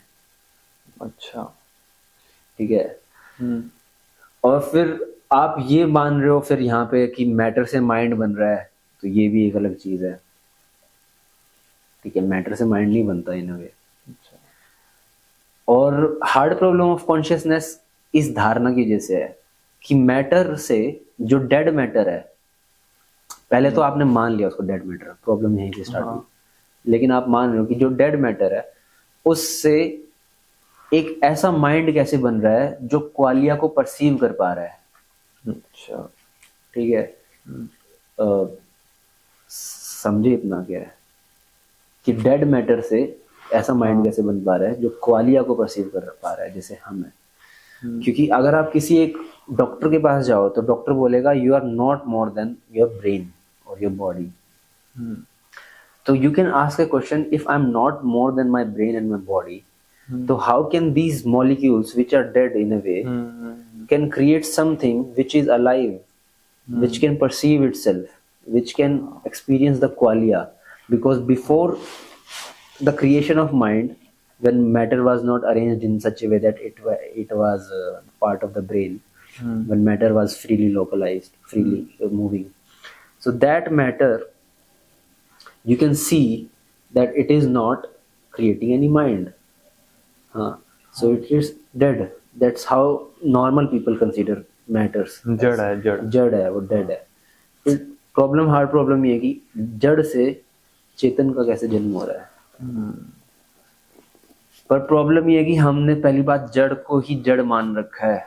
अच्छा, हम एक कॉस्मिक माइंड के पर्सपेक्टिव से देखते ही नहीं है। दूसरा हमारी प्रॉब्लम ये है कि जो चेतन है उसमें जो क्वालिया है वो एक्सप्लेन ही नहीं हो सकता किसी भी वे में, जैसे अभी हमने डिस्कस करा। तो अगर ये प्रॉब्लम्स डिस्कस हो जाती हैं उस वीडियोस में, इन वीडियोस में जो फिलॉसफी वाली वीडियोस थी, तो काफी चीजें पता चल जाती कि how consciousness is not explainable अच्छा by any description, because if you can not explain the qualia by any means, जो अभी हमने डिस्कस करा कि रेड कलर का एक्सपीरियंस आप किसी वर्ड से नहीं कर सकते डिस्क्राइब, किसी भी चीज से नहीं कर सकते रेड कलर का एक्सपीरियंस ऑफ दिस, वो आपको देखना ही पड़ेगा तब जाके एक्सपीरियंस होगा। तो qualia is a property of consciousness, pure consciousness. अच्छा, एंड कॉन्शियसनेस की अगर प्रॉपर्टी और क्वालिया एक्सप्लेन नहीं हो पा रहा तो कॉन्शियसनेस भी एक्सप्लेन कभी नहीं हो सकता। उसको देखने वाला कैसे एक्सप्लेन हो जाएगा? उसको देखने वाला कैसे एक्सप्लेन हो जाएगा? इसलिए जो भी ये दौड़ में लगे हुए हैं एक्सप्लेनेशन के चक्कर में कि एक्सप्लेन हो जाएगा और मैटर से कॉन्शियसनेस बन रही है या मैटर से हम कॉन्शियसनेस को एक्सप्लेन कर देंगे, ये सब पागल लोग हैं। You can not explain at any time. ना आज तक कोई कर पाया, ना आज तक कोई आगे कोई कर पाएगा, क्योंकि उसका नेचर ही नहीं है। You are living in a illusion, a logical fallacy. ये तो ऐसा हो गया कि आंखों ने खुद को देख लिया। आंखों ने खुद को ही देख लिया है एक्चुअली में। ऐसा कोई बोलेगा मिरर पर देख लेते हैं, बट मिरर को देख रहे हो तुम, हाँ, रिफ्लेक्शन है वो एक्चुअल में ये आंखें देख नहीं सकती खुद को, कभी नहीं देख सकती। हाँ। तो डिस्क्रिप्शन के थ्रू ये कॉन्शियसनेस को एक्सप्लेन करना चाहते हैं, और वो डिस्क्रिप्शन दे कौन रहा है? कॉन्शियसनेस को उसकी वजह से दे पा रहे हैं, उसकी वजह से दे पा रहे हो, और आप उसको एक्सप्लेन कर रहे हो खंडन में देख के। क्यों? क्योंकि आपकी साइंस की वजह से थोड़ी टेक्नोलॉजी आ गई और आपको लगता है कि I can explain everything. You have got the ego, you have got the wrong side how to look at things, but it is not the right way to look at things, and we have just proved this is the hard problem of consciousness, which everyone is in the West is familiar, but India is not familiar at all. That's why India में ये धर्म का पाखंड है पंडितों ने फैला रखा है। ये इस प्रॉब्लम की वजह से। अगर ये प्रॉब्लम हमको समझ में आ जाए ना, हार्ड प्रॉब्लम ऑफ कॉन्शियसनेस, तो हम पंडितों के पास जाना छोड़ देंगे। अच्छा, हम उसके पास जाना छोड़ देंगे जो बता रहा है कि मैं सब कुछ बता सकता हूँ। जो भी जाना जा सकता है आपके अनुभव से ही जाना जाएगा। अगर I am just giving example, I am not giving my experience. अगर भगवान नहीं है तो वो नहीं होने का तथ्य से नहीं जाना जा सकता, वो किसी फैक्ट से या इंटेलेक्ट से नहीं जान सकता, वो आपको खुद जानना पड़ेगा। और है तो वो भी आपके अनुभव से जानना पड़ेगा। उससे पहले जो भी अगर आप जान रहे हो, होता क्या है कि हम जब जानने जाते हैं कोई चीज तो हम पहले ही बायस लेके जानने जाते हैं जो हम जानना चाहते हैं। अच्छा। लेट्स से मैं गॉड को जानना चाहता हूँ, हाँ। तो गॉड मेरे लिए डिस्क्रिप्शन सेंस में एक वर्ड है। गॉड का मेरे को कोई एक्सपीरियंस नहीं है लेट्स से, तो एक वर्ड है मेरे लिए गॉड। और अगर मेरा कोई एक्सपीरियंस नहीं है तो ऑब्वियसली इसका कोई कंसेप्शन होगी, किसी एक पर्टिकुलर फॉर्म में मैं समझ रहा हूँ गॉड को। तो लोगों की अपनी अपनी धारणा है गॉड को लेके। किसी को लगता है गॉड बहुत पावरफुल है, किसी को लगता है गॉड बहुत मर्सीफुल है, किसी को लगता है गॉड बहुत ज्यादा डिवाइन है, किसी को लगता है दिस है दैट है। ठीक। तो जब भी कोई जाएगा ना गॉड की जर्नी पे, वो अपनी डिस्क्रिप्शन को लेके ही साथ में पोटली बांध के जाएगा कि एक्चुअली में मैं ये, तो उसको वो ही मिल जाएगा, और पर उसने जाना नहीं है एक्चुअली में सब्सटेंस। तो मैं कह रहा हूँ कि गॉड एक ऐसा वर्ड छोड़ दो पूरी दुनिया में, गॉड एक ऐसा वर्ड छोड़ दो जिसकी कोई भी डिस्क्रिप्शन ना हो। बस एक ऐसा वर्ड छोड़ दो भाई, सब के सब जिसकी कोई डिस्क्रिप्शन ना हो, और तुम बस जानना चाहते हो। बस तुम बस ज्यादा से ज्यादा डिस्क्रिप्शन अगर आपको करनी है तो वो कह लो कि फंडामेंटल थिंग है बस। अच्छा। जो भी है वही है, उससे ज्यादा कुछ नहीं है, उससे ज्यादा कम, उससे कम कुछ नहीं है। पर उसको कोई आकार मत दो, कोई नाम मत दो। कोई नाम मत दो, क्योंकि ऑब्वियसली नाम दोगे तो आपकी गलती है। और ये कितना बड़ा बायस है, मतलब मैं जानने जब जा रहा हूँ उस चीज को, तो मैं उस चीज को कभी नहीं जानने जाता जो वो एक्चुअल में है। अच्छा। मैं उस चीज को जानना चाहता हूँ जैसा मैंने समझा हुआ है। तो मैंने कुछ जाना, कुछ नहीं जाना, क्योंकि मैंने तो ऑलरेडी जान रखा था ना। तो मैं जानने किसको जा रहा हूँ? कुछ जानने नहीं जा रहा हूँ, मैं बेवकूफ बना रहा हूँ अपने आप को जानने के धोखे से कि जान जाऊंगा कुछ। तो इतना बड़ा साइकोलॉजिकल गेम इंसान के साथ चल रहा है। तो हार्ड प्रॉब्लम ऑफ कॉन्शियसनेस अगर आप समझ लो और अपने आसपास लोगों को समझाओ, सबको, कि भाई गॉड के बारे में, कॉन्शियसनेस के बारे में कोई बता नहीं सकता, तत्व नहीं बता सकता। हाँ, विधियां दी जा सकती हैं, असिस्ट करा जा सकता है, कुछ आलिंगन तोड़े जा सकते हैं, बेवकूफियों में जब आप उलझे हुए वो खत्म हो सकती है। और जब वो बेवकूफियां खत्म होती है तो अपने आप वो प्रकट होने लग जाती है चीज। जैसे एक मूर्तिकार है, मूर्तिकार एक मूर्ति बनाता था पुराने समय में, तो वो एक नॉर्मल पत्थर है, उसको काट रहा है वो, और सामने साइड में कोई कस्टमर है तो कहता था कि मूर्ति बनाओ, और वो काट रहा है तो वो ऐसा कहता था काट क्यों रहा है मूर्ति, इस पे बना ना आकृति। और मूर्तिकार कहता था कि थोड़ा जस्ट वेट बच्चा, वेट, सारे आंसर्स मिलेंगे। तो वो काट काट के पीसेस, सारी जो जितना भी वेस्ट था वो हट जाता था और मूर्ति प्रकट हो जाती थी। इस सेंस में आप कॉन्शियसनेस को डायरेक्टली नहीं बोल सकते, डिस्क्रिप्शन सेंस में। आप काट सकते हो सारी जितनी भी गंदगियां हैं, जितनी भी धूल है, जितनी भी कंसेप्चुअल मॉडल से आप जुड़े हुए हो, और लास्ट में जो मिलेगा वो आपका परम स्वभाव है, वो हर इंसान का। तो ये प्रॉब्लम बहुत ज्यादा जरूरी है एड्रेस करने के लिए, हार्ड प्रॉब्लम ऑफ कॉन्शियसनेस। अगर हमें समझ में आ जाए ना कि रेड कलर की डिस्क्रिप्शन और रेड कलर का एक्सपीरियंस बहुत डिफरेंस है, और उसके एक्सपीरियंस का डिस्क्रिप्शन कभी नहीं हो सकता। किसी भी एक्सपीरियंस का डिस्क्रिप्शन प्योर फॉर्म में हो ही नहीं सकता, कभी नहीं हो सकता। ज्यादा से ज्यादा मैं क्या बोल सकता हूँ, अपनी कन्वर्सेशन चल रही है, अच्छी बोल सकता हूँ, अच्छा चल रहा है सब। अच्छे का मतलब क्या होता है? कोई भौतिक वस्तु है वो दिखा सकते हो, नहीं दिखा सकते आप। सबके लिए अलग अलग मतलब है, सबके लिए अलग अलग मतलब है। तो बहुत ज्यादा डिफरेंस है ऑब्जेक्टिव और सब्जेक्टिविज्म में, जो हमने डिफरेंस क्रिएट कर रखा है। तो we have to get this clear in our head that please beware of the people who are not aware of this hard problem of consciousness, because who are aware of this problem they never go in फालतू की ढोकलेबाजी, यज्ञ करवा रहे हैं, हवन करवा रहे हैं, मंदिर जा रहे हैं। ये सारी चीजें आपकी खत्म हो जाएगी। You will be happy by yourself wherever you live, wherever you are living, with your family, with your friends. A priest cannot then exploit you. A politician then cannot exploit you. But you want yourself to get exploited so that you can also exploit others in the line. That is completely a different thing. So that's all hard problem of consciousness was this. ठीक।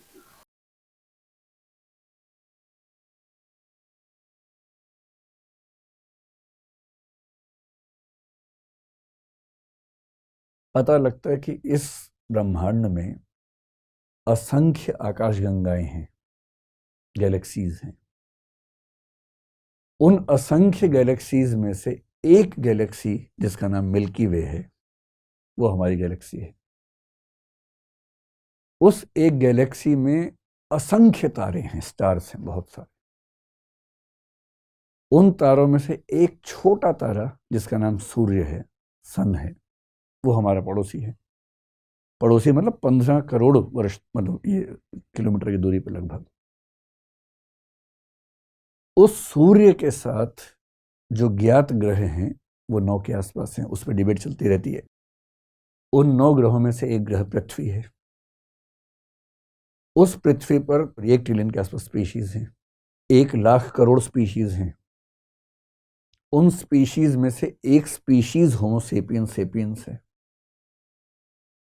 इस दुनिया में आज के समय में 800 करोड़ होमो sapiens sapiens जिंदा हैं, उनमें से एक मैं हूं। ये मेरी औकात है। हम सबकी हैसियत दरअसल इतनी ही है। कई बार भाव आता है मन में कि अरे मैं हूं तो दुनिया चल रही है, मैं नहीं रहूंगा तो दुनिया कैसे चलेगी। ये भाव आता है मन में। इस उम्र में ज्यादा आता है, आप लोगों की उम्र में। जब जब कॉन्फिडेंस ज्यादा होने लगे तो ये अध्याय पढ़ लीजिए, भूगोल वाला। जब कम होने लगे तो मोटिवेशन की स्पीच सुन लीजिए कि तुम क्या नहीं कर सकते, तुम वो सब सुन लीजिए। उससे थोड़ा सा गुब्बारा फूल जाता है थोड़ी देर के लिए और अच्छी फीलिंग आती है। इधर इन्होंने कहा कि हम कितने छोटे हैं, ये यूनिवर्स कितना बड़ा है और हम इसमें तो अंश मात्र भी नहीं है। तो कई लोगों को इससे लगेगा कि कितनी बड़ी स्टेटमेंट है, बंदे में ईगो नहीं है, ईगो के विरुद्ध है, हम्बल है, इतनी बड़ी बात कर रहा है, इतनी बड़ी बात कर रहा है। या जो ऐसी बात करते हैं कितने हम्बल लोग होते हैं। तो मैं इसका अपोजिट देखता हूँ चीज में कि उसका ईगो कितना बड़ा है उस बंदे का, जो ऐसा बोल रहा है कि हम कितने छोटे हैं।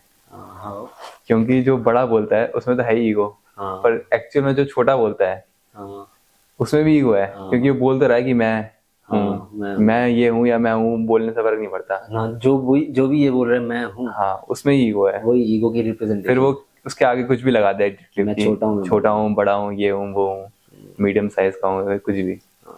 तो ये ईगोइस्टिक स्टेटमेंट है ऐसा बोलना है कि तुम छोटे हो। तुम ना छोटे हो ना बड़े हो, बस हो तुम। हाँ, इसमें कोई ईगो नहीं है कि तुम बस हो। और you can also balance out, like people who are saying that we are so, मतलब I'm just talking from the perspective of science, if people are not much oriented to spiritual side of things. So if you are saying that you are so small in comparison to the scale of the cosmos that you are reflecting upon, then you are also big in front of the scale of the subatomic particles that you are reflecting upon. मतलब अगर आप देख रहे हो कि universe की जितनी scale है 10 की पावर इतने ज्यादा billion years, as per the big bang model, obviously it is infinite in nature, but if you are describing it from the big bang model, cosmos की स्केल बहुत ज्यादा बड़ी है, तो आप बहुत छोटे हो गए। तो आप ऐसा देख सकते हो, जो आप छोटी स्केल है, पहली बात मैं उनको सांत्वना दे रहा हूँ भाई इतना सैड मत हो। अच्छा, ठीक है, इतना दुखी होने की बात नहीं। हाँ, सही बात है। कि जो छोटी स्केल्स है, हाँ, उनको भी देखो, उनको देख लो। प्लैंक स्केल देखो ना, 10 की पावर -34। अब उससे कितने बड़े हो, 10 की पावर 34 टाइम्स। उसके लिए आप यूनिवर्स हो, उसके लिए आप यूनिवर्स हो। स्केल्स का फर्क पड़ जाता है बस। और दूसरी चीज, ये लोग हमेशा ईगो की सेंस में क्यों देखते हैं साइंस को? अच्छा, मतलब डिस्क्रिप्टिव सेंस में क्यों नहीं देखते कि कुछ मेरे को पता चला है दुनिया के बारे में कि सोलर सिस्टम है, वो है, तो ये अपने आप को ऐसे हटा के क्यों देखते हैं कि मैं क्या हूँ इसके कंपैरिजन में? ये क्यों नहीं देखते I am a part of this grand thing that is happening every moment? Why they are not seeing this the vastness of the cosmos, कि I am the part of this thing, just like every part. फिर तो हर part गुस्सा करेगा हर part बोलेगा मैं छोटा हूँ। अच्छा, और बड़ा पार्ट कोई हो नहीं सकता, क्योंकि बड़ा पार्ट अगर है तो उसका भी छोटा पार्ट होगा कोई ना कोई, और उसका भी बड़ा होगा, क्योंकि यूनिवर्स का इनफाइनाइट एक्सटेंट है और छोटी स्केल भी है। तो ये क्या गधों वाली बात है कि मैं छोटा हूँ, कि मैं छोटा हूँ, मैं बड़ा हूँ। You are everything यार, this is a completely bullshit perspective, like मतलब I hate this thing when people look science as from the perspective of their stand in the cosmos. Why do you have to, first of all, as you are assuming yourself to be distant from the cosmos, तो problem वहीं पे खड़ी हो गई. If you have reflected upon all of your surroundings and you say that this body is part of everything, हवा आ रही है, everything is connected, like all organs, this body is connected to the rest of the world through principles of conservation. Like if I move my hand, I'm also changing the airflow right here, and I'm also changing the different states of the electrons which are quantumly entangled. Then I'm also changing some particles who are distant, who are getting changed by the conservation of momentum laws. So every act is completely connected with each other. But these people don't reflect about these things because they are so materially oriented. Though these people are so capitalistic in their sense, they're psychologically completely ill. So they are saying that, they claim that they are completely a self entity and the world is completely a different entity and we are not. Again the वो जो हमने बात करी थी measurement problem वाली, consciousness is तब तो बोल रहे हो आप consciousness is सबसे ज्यादा बड़ी कि मैं देख रहा हूँ, और आप बोल रहे हो कि दुनिया के सामने मैं क्या हूँ. Why are you playing this game, bro? The first problem about this game is that you're considering yourself to be distant from the world. You are not distant from the world. You're, first of all, you're not your body at all. हाँ, पहली बात तो body identified है. You're bodily identified, so you're not body at all. And if you are really bodily identified, then see the extensions of this body. This body is completely connected with the rest of the universe. It is breathing the air that the trees are flowing out. It is completely connected with the rest of the nebulas and stars and that all of these things we have. So वो point बहुत अच्छा था कि अगर आप ये बोलो कि मैं बहुत छोटा हूँ तो हर पार्टी बोलेगा मैं छोटा हूँ. This is a rubbish game. Atoms बोलेंगे हम छोटे हैं. हाँ, एटम्स भी बोलेंगे हम छोटे हैं, इतना बड़ा कैसे कर दिया. तो छोटा बड़ा कौन ले आता है साइंस में? ये लोग लेके आते हैं. साइंटिस्ट से आप पूछ के देखो, scientist don't bother about this. Einstein को प्रॉब्लम नहीं थी. आइंस्टाइन को तो मजा आ रहा था साइंस जितनी ज्यादा डिस्कवर हो रही है, because he is finding all the extensions of everything, all the interconnections. तो read, if you're reading Einstein, except relativity, which we have talked for other reasons, if you're reading Einstein, you're getting something very beautiful out of that book. The implications and the reflections he's getting. Or if you're reading Newton, then you are also getting so many beautiful things, because they are not considering themselves to be a distant from the world. They are considering themselves to be the part of the world which is evolving in time. Even उनका body से तादाद में है, उसके बाद भी वो देखने की body, that is the greatest thing, right? कहाँ तक फैली हुई है. ये तो साइंटिस्ट की खासियत है कि साइंटिस्ट बॉडी के तादाद में, बॉडीली आइडेंटिफाई होने के बाद भी उनका इतना ज्यादा अच्छा दिल होता है कि वो देखते हैं कि हमारी बॉडी कहाँ तक कैसे एक्सटेंडेड है, and something must be going great enough जो इन सबको बांधे हुए है. इवन ऐसे भी देख सकते हैं कि यूनिवर्स ने कितनी मेहनत करी है.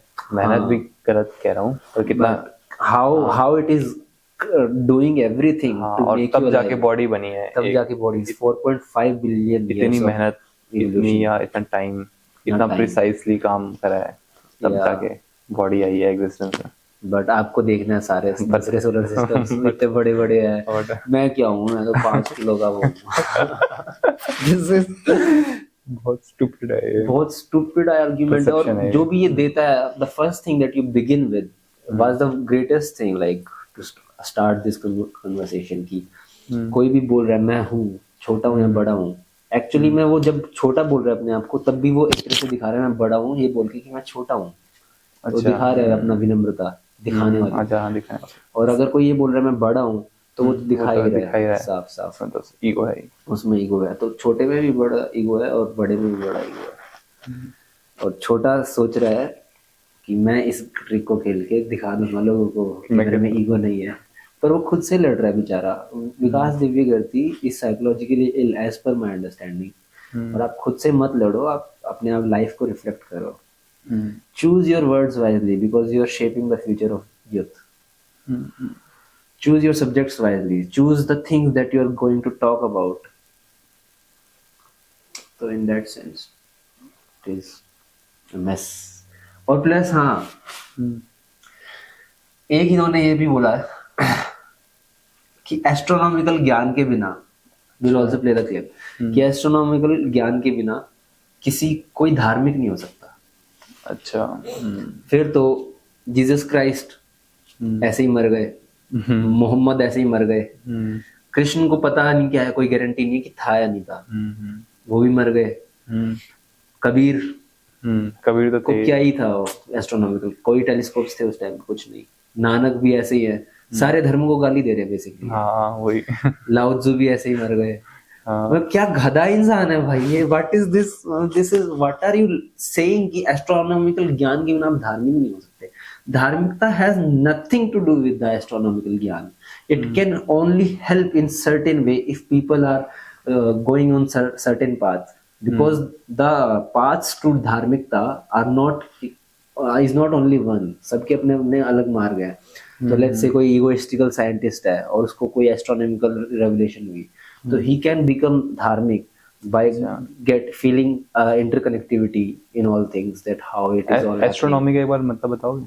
एस्ट्रोनॉमी मतलब जो भी पृथ्वी और स्पेस में है हो रहा है बाहर, जब हम दूरबीन लगा के देखेंगे, टेलीस्कोप लगा के देखेंगे, तो क्या हो रहा है उसका सारा ज्ञान और कैसे आपस में कनेक्टेड है चीजें। तो सूर्यमंडल का ज्ञान, आकाशगंगा का ज्ञान।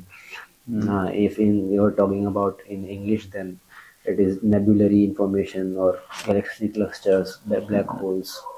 All of these things are related to astronomy, which got born by Kepler at the first place. And Kepler came, Copernicus, and then Galileo, then Newton, Robert Hooke. These were the like main founding fathers of astronomy. And astronomy completely demolished astrology also. We will talk about it later in another series, but this is the, ये point तो अपना clear हो गया था पहले वाला, but this is the main crux of the thing, that astronomy is in itself is not responsible for any धार्मिकता to produce. मतलब हेल्पफुल हो सकता है वो, like if someone is egoistical और मैं उसको बताऊं कि look around you, everything that is around you is actually you are connected with the whole and it has no finite extent. It's completely getting bigger and bigger and universe is expanding every moment of the day. Then they can say, oh, they can insight मिल सकती है, कुछ insight मिल सकती है, they can sit and they can wonder about their existence, their own existence. But this is all much that astronomy can do, but it doesn't mean that if you are not familiar with astronomy, you cannot be धार्मिकता। इसका ये तो कहने वाली ये बात हो गई कि किसी घर में टेलीस्कोप नहीं है तो उसकी जिंदगी व्यर्थ है। तो यही बात हो गई। और तो इससे पहले कि धर्म को गाली दे दी, सारे धर्मों को, सारे धर्मों को गाली दे दी। इससे पहले कितने टेलीस्कोप थे इंडिया में या फिर कहीं और, तो वहाँ कोई धार्मिकता नहीं थी। तो आप क्रिश्चियनिटी को गाली दे रहे हो, क्रिश्चियनिटी को देनी चाहिए, बट मतलब क्राइस्ट को गाली दे रहे हो आप, सोक्रेटिस को गाली दे रहे हो आप, सोक्रेटिस की बात करते हो, प्लेटो को आप गाली दे रहे हो, आप वेदों को गाली दे रहे हो कि वेदों के पास कौन से वो थे टेलीस्कोप थे, जो भी मेजरमेंट्स लिए उन्होंने अपनी प्रिसाइज मैथमेटिक्स के थ्रू लिया है। तो मतलब ज्ञान का कोई वो नहीं है, रिलेशन नहीं है एस्ट्रोनॉमिकल ज्ञान का धार्मिकता से। तो आपने गाली दे ही दी बेसिकली, एक तरह से व्यर्थ बोल दिया। और एक टाइम पे आप बोल रहे हो वेद बहुत तगड़े थे, उपनिषद बहुत बड़े थे, मैस बना रखा है, दुकान चलानी है। बात sole purpose of this person is to capitalise education and then sell education and make his name and get interviewed by people and get his photo clicked by students, get his name through the media. People फिर लोग movie भी बना देते हैं इन पे.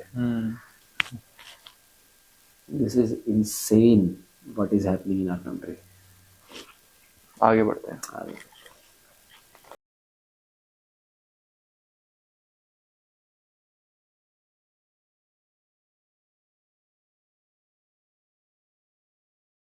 कुछ लोग बड़ी गोलूपन की बात करते हैं, एनर्जी जो है, एनर्जी चेतन नहीं, एनर्जी चेतन नहीं है. एनर्जी भी भौतिक वस्तु है, क्योंकि मास और एनर्जी को आप कन्वर्ट करते हैं, इसका मतलब है कि भौतिक वस्तु है. इलेक्ट्रॉन्स का प्रवाह भौतिक वस्तु है, चेतन नहीं है. हाँ, किसी ने बहुत बढ़िया बात आपसे कही, आपके मन में एनर्जी आ गई, मोटिवेशन आ गया, वो एक अलग एनर्जी है. यहाँ उसकी बात नहीं हो रही. यहाँ फिजिकल चीज़ों से बनने वाली जो एनर्जी है, वो एनर्जी भी फिजिकल है, चाहे वो प्रवाह के रूप में हो, किसी भी रूप में हो. इधर इन्होंने कहा कि एनर्जी और कॉन्शियसनेस के बीच में कोई रिलेशन नहीं है. प्लस इन्होंने फर्दर ये भी क्लेम कर दिया कि एनर्जी जो है वो भौतिक चीज है. तो इस पे क्या कहोगे आप? एनर्जी और कॉन्शियसनेस में कोई रिलेशन नहीं है, ये बोल दिया महाशय ने. और एनर्जी भी एक भौतिक वस्तु है, वो भी बोल दिया. मतलब क्या ही रह गया फिर स्कूल ऑफ साइंस के नाम पे. Energy is not a material thing, first of all. Energy is an abstract quantity. All visible form is matter itself, in itself. मतलब representation में we all always see matter. Okay, discretely है जो.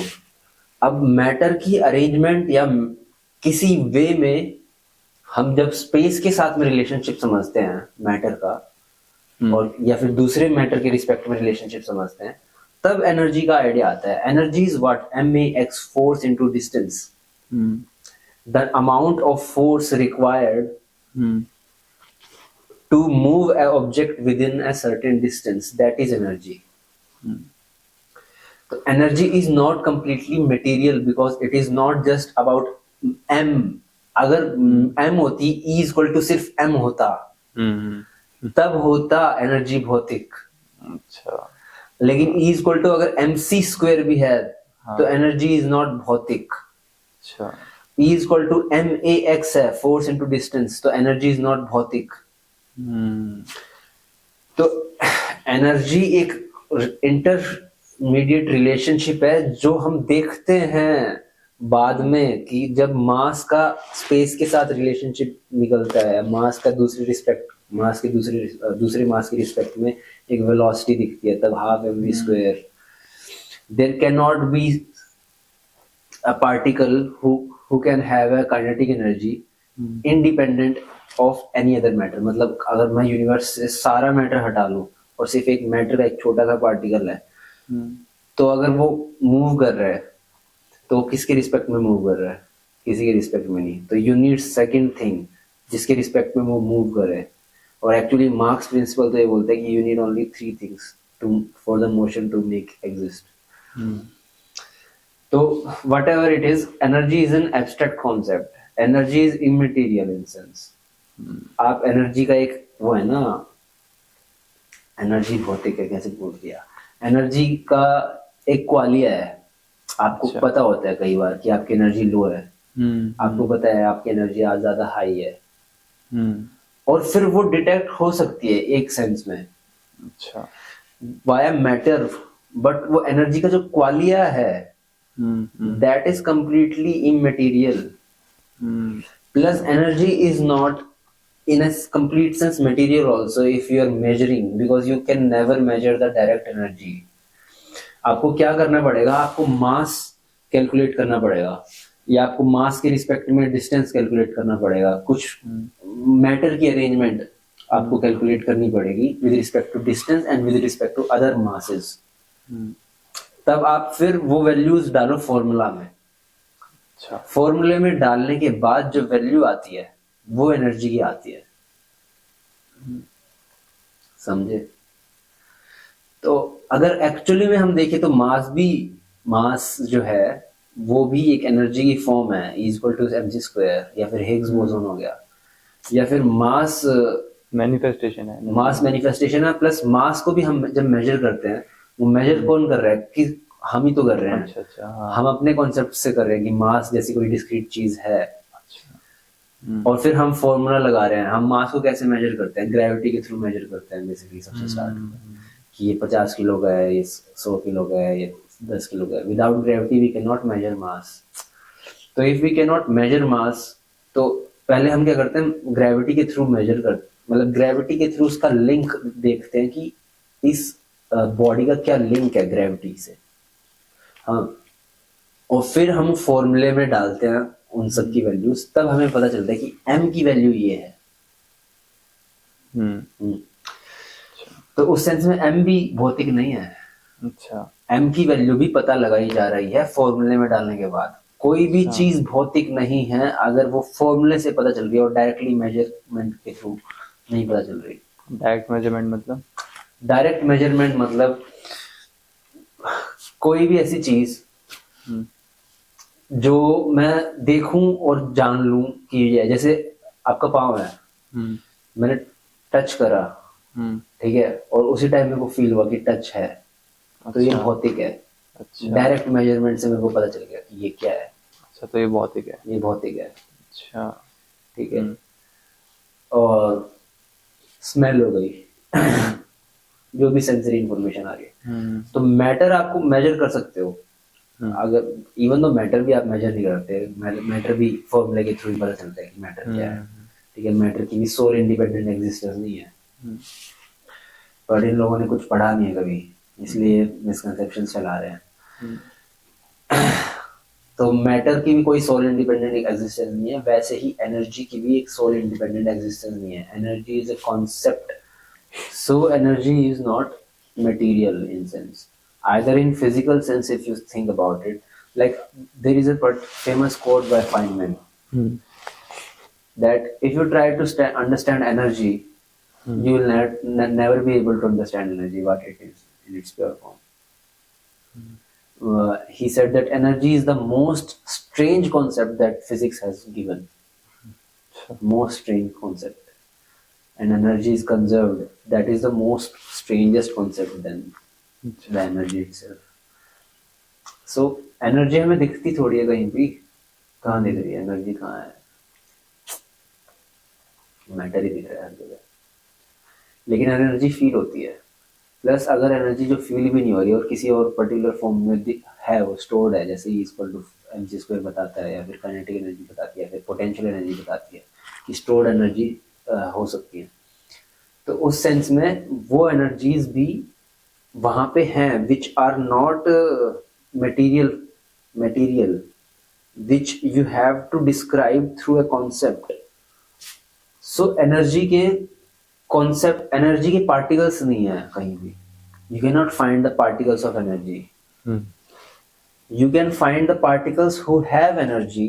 अच्छा, you can find the particles who have energy, stored energy, which is how much? mc², the mass times multiplied by c². That is energy associated with each mass. But what is that energy and what are its constituents? We cannot know. For example, एक atom है, atom के constituents अगर हम देखें तो quarks और electrons आ जाते हैं। क्वार्क्स, इलेक्ट्रॉन्स और बोसॉन्स होते हैं। लेकिन अब आप यू कहो कि इलेक्ट्रॉन का फंडामेंटल पार्टिकल क्या है? कोई नहीं है, क्योंकि वो खुद ही फंडामेंटल पार्टिकल इन इटसेल्फ है। तो इलेक्ट्रॉन एक अलग स्तर पे है, मास की फॉर्म में अलग लाई कर रहा है। ठीक है, फिर इलेक्ट्रॉन का एक चार्ज है या और पार्टिकल्स का एक चार्ज है, वो डायमेंशन ही अलग है। चार्ज एकदम डायमेंशन अलग है, मास एकदम अलग डायमेंशन है। वैसे ही एनर्जी भी एक अलग डायमेंशन है। हाँ, तो अब क्योंकि इलेक्ट्रॉन का कोई फंडामेंटल पार्टिकल नहीं हो सकता, क्योंकि फंडामेंटल पार्टिकल इलेक्ट्रॉन खुद है एज पर साइंस, वैसे ही एनर्जी का कोई फंडामेंटल पार्टिकल नहीं है। Energy can not be broken down. Energy is completely a different thing in itself. It is not material. Material can be used in such a way to define what energy is मतलब how much energy is localized here. But there is so much difference between energy and mass. There is so much of a difference between energy and material. Energy और वैसे ही charge है, charge का भी completely independent dimension है, तो you can not break down the charge also, and it is completely a different dimension. So we have to understand this thing that energy is completely independent in its own dimension. It is not material. It cannot be broken down into pieces.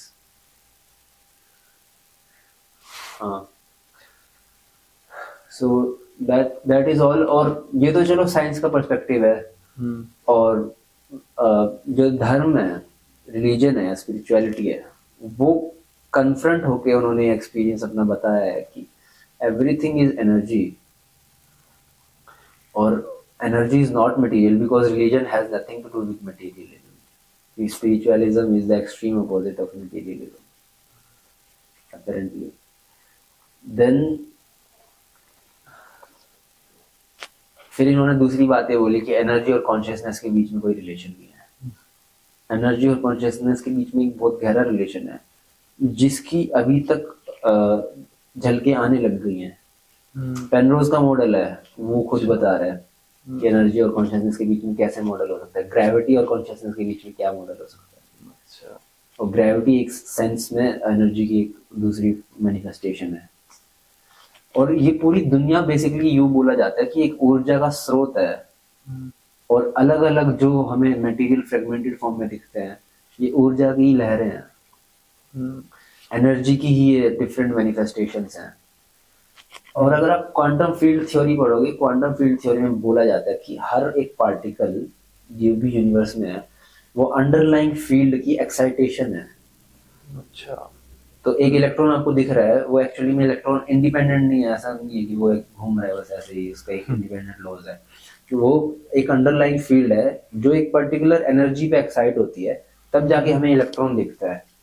अच्छा. हाँ, तो उस sense में energy is the basic primate of all our existence.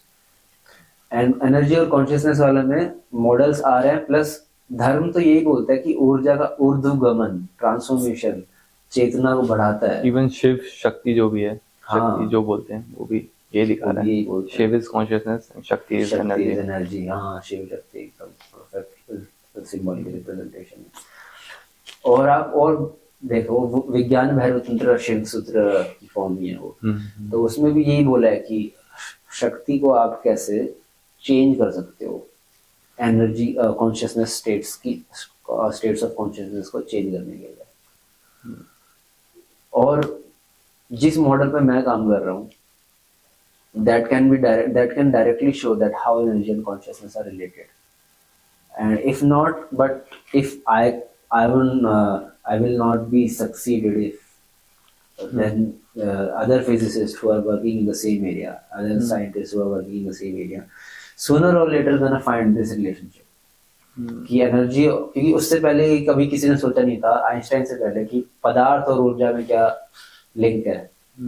Einstein ने आगे पूरा सब कुछ बदल दिया कि पदार्थ और ऊर्जा एक ही चीज के दो पहलू हैं.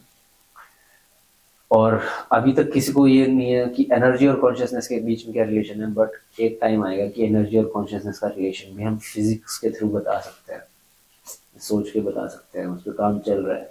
तो एनर्जी और कॉन्शियसनेस के बीच में डायरेक्ट रिलेशनशिप है, और एनर्जी भौतिक नहीं है, वो इमटेरियल है, और उसका एक पर्टिकुलर क्वालिया भी है, और it is fundamental in its own dimension.